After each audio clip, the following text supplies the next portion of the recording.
초등학년기에 네 번째로 함양시켜줄 덕목은 친구 관계입니다. 4살 때까지는 아이들이 이렇게 모여 있어도 각자 놀아요. 그러다 이제 5살쯤 되기 시작하면 함께 노는 것을 더 좋아하기 시작해요. 그리고 친구를 사귀는데요. 이때는 특별히 누군가를 정해놓고 놀기보다는 대상이 그냥 계속 바뀌면서 있는 애랑 놀아요. 그리고 이제 초등학교에 올라올 때쯤 되면 더 친한 친구라는 개념이 생깁니다. 나랑 더 친한 친구가 있고 덜 친한 친구를 구별하는 거죠. 친한 친구가 많고 우리 아이를 좋아하는 사람들이 많고 그러면 좋겠죠. 그럼 부모는 아이의 친구 관계를 위해서 무슨 일을 해야 할까요? 첫 번째로 초등 시기에는 일단 친구를 사귈 기회가 제공되어야 합니다. 학교 갔다가 학원 갔다가 숙제하고 자고 주말에는 인터넷이나 스마트폰 하고 아니면 TV 보고 요즘 아이들이 보통 이렇게 지내거든요. 친구 사귈 기회가 있나요? 같이 놀면서 갈등도 겪어보고 싫어도 견뎌보고 관계가 시작되고 정체되고 발전하는 이런 다양한 경험들을 해야 하는데 기회가 없어요. 이럴 때 교회에 다니는 것은 매우 좋은 기회가 될 수 있습니다. 특히 이제 우리 교회는 토요일 아침부터 오후까지 아이들이 계속 같이 지내잖아요. 이런 기회들이 꾸준히 주어진다는 건 축복입니다.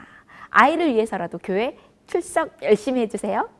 두 번째, 아이의 친구 관계를 위해서는 타인 조망 능력이 있어야 합니다. 내가 이렇게 하면 저 친구가 어떨 것이다 라는 느낌이 있어야 됩니다. 우리나라에서 이제 죄를 지으면 재판을 통해서 교도소에 보내잖아요. 그런데 형량을 점차 늘리고 엄격하게 판결을 하는데도 범죄율이 낮아지지 않아요. 요즘 교도소가 좁다고 범죄자가 너무 많아지고 있다고 막 이런 뉴스가 나오거든요. 그래서 이제 요즘 교도소에서 재소자들을 위한 치유 프로그램 같은 것들을 많이 해요. 왜냐하면 재범률을 낮추기 위해서요. 최근에 성범죄 관련해서 이제 이렇게 교도소로 상담 가시는 분들의 강의를 들을 기회가 있었는데요. 이분들이 상담하실 때 가가지고 이제 당신이 그렇게 하면 상대방의 인생이 망가지는 거고 그 사람들이 얼마나 힘들어하는지 뭐 이런 이야기들을 하면 효과가 있을까요? 아니요. 초기에 그렇게 접근했는데 전혀 그렇지 않더랍니다. 그런 얘기를 하면 내가 왜요? 그게 나랑 무슨 상관이 있는데요? 라고 이야기하더라는 거죠. 어려서 내 감정을 수용받지 못했기 때문에 다른 사람들의 감정까지 신경 쓸 여력이 없는 거죠. 어찌 보면 참 안타까운 상황인데 다른 사람의 감정을 헤아리지 못하는 것이 결국 그 사람의 인생을 흔드는 결과를 보게 됩니다. 요즘 부모님들 중에 어떤 일이 벌어지면 내 아이가 손해보지 않도록 내 아이의 감정이 행복하게 하는 것에 너무 지나치게 집중하는 분들을 보게 됩니다. 이것이 자녀를 위한 일일까요? 가정에서 가르쳐야 할 바를 제대로 가르치지 않는다면 사회가 혹독하게 그들을 가르치려 들게 됩니다. 그래서 우리 아이들이 다른 사람의 마음이 어떤지 알 수 있도록 가정에서 도와주셔야 합니다. 세 번째, 초등 시기에는 내 의견을 건강하게 표현하는 법을 배워야 합니다. 왕따, 사이버불링, 카톡 감옥 뭐 이런 안 좋은 일들이 자꾸 우리 아이들에게 일어납니다. 어제까지 친하게 지냈는데 그 내 친구였던 그 아이가 뒤에서 욕을 하고 들으라는 듯이 흉을 봅니다. 이런 일들은 당연히 가해자가 잘못한 것이지만 아이의 어떤 특성이 이런 일에 쉽게 노출되게 하는 부분도 있는데요. 흔한 아이들 표현으로 나대는 아이, 자기 주장을 하지 못하는 아이들이 이런 어려움을 많이 당합니다. 까불까불 말을 좀 많이 하고 다른 사람을 건드리는 표현이 습관화되어 있는 아이의 말이 평소에는 뭐 친구로 친하게 지낼 때는 이렇게 괜찮다가도 기분이 안 좋은 어떤 날에는 갑자기 탁 거슬리는 거예요. 그리고 그것 때문에 애들에게 가서 왕따하자 이런 계기가 될 수도 있고요. 또 이제 자기 표현을 하지 못하는 아이는 건드려도 반응이 없으니까 툭 쳐도 아프지 않다고 그러면 재미삼아서 계속 툭툭 치고 다니는 일이 반복될 수 있는 거죠.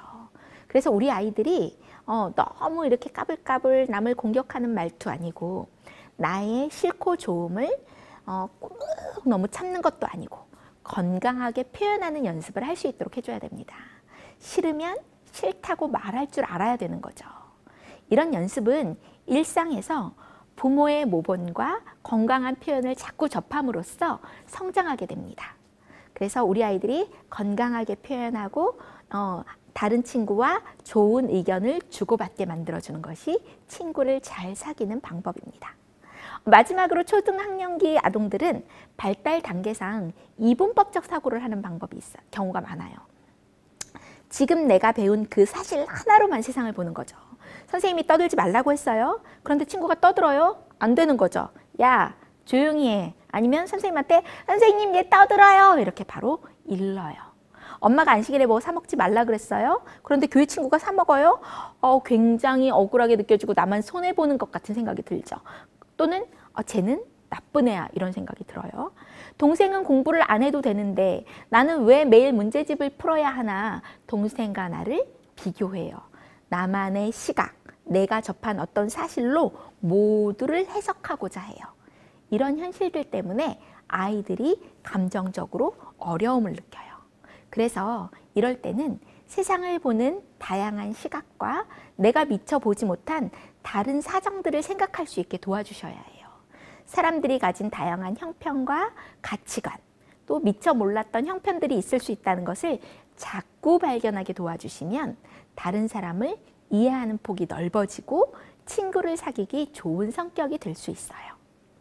그리고 이 초등 시기에 나의 가장 좋은 친구이신 예수님에 대해서 아이들이 알 수 있도록 해주세요. 사실 아이들은 예수님을 친구처럼 생각하지는 않는 것 같아요. 나보다 어른? 어떤 높은 존재? 이런 느낌으로 어른들이 자꾸 알려주잖아요. 너 그렇게 하면 예수님이 싫어하셔. 예수님 하나님 말씀 잘 들어야지. 이렇게요. 그런 부분도 있어야겠지만 사실은 세상 누구보다도 우리를 너무나 사랑하고 응원하고 내 곁에서 떠나지 않고 나의 모든 슬픔과 기쁨을 헤아리는 친구 예수님을 만날 수 있도록 해주세요. 이런 경험이 우리 자녀가 건강한 친구 관계를 연습할 때 큰 힘이 되어줄 것입니다.